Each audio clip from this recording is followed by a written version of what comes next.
We have here the FBI's Joint Terrorism Task Force handout pamphlet. The FBI gives these to law enforcement. This one's for Phoenix. And I'm reading from the pamphlet itself here.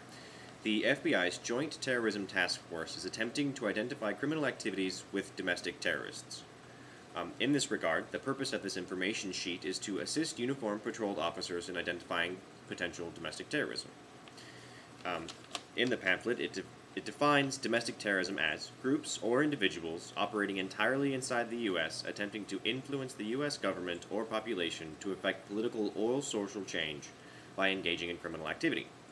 And in the event that questionable activity is encountered, contact the individuals named on this brochure for clarification, namely the FBI. So we have here on the inside of it different things to look for to identify domestic terrorists, such as we have here it's right-wing extremists and defenders of the U.S. Constitution against the federal government and the UN. They're also referred to as super patriots. We have groups of individuals engaged in paramilitary training. We have hate groups, skinheads, Nazis, neo-Nazis, black separatists, the KKK, Christian Identity, and white nationalists.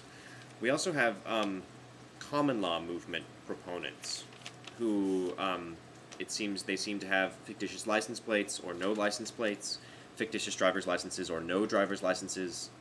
They refuse to identify themselves. They request the authority to stop.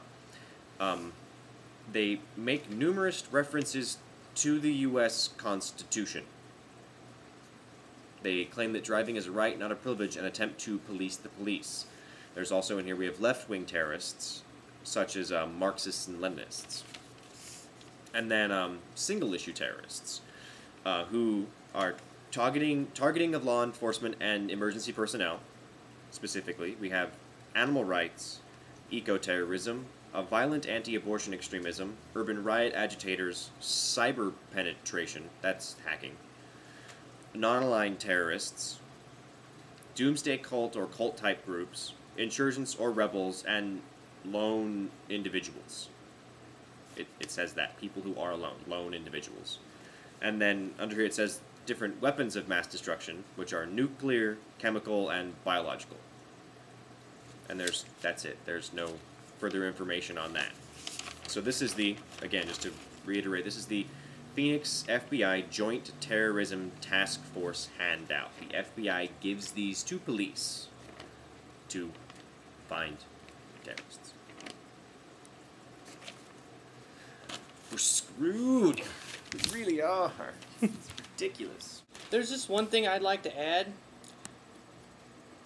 The one thing in that pamphlet, or the one thing that the FBI thought was so evil that it needed to be mentioned twice, is people that defend the U.S. Constitution. I mean, doesn't that scare the hell out of you?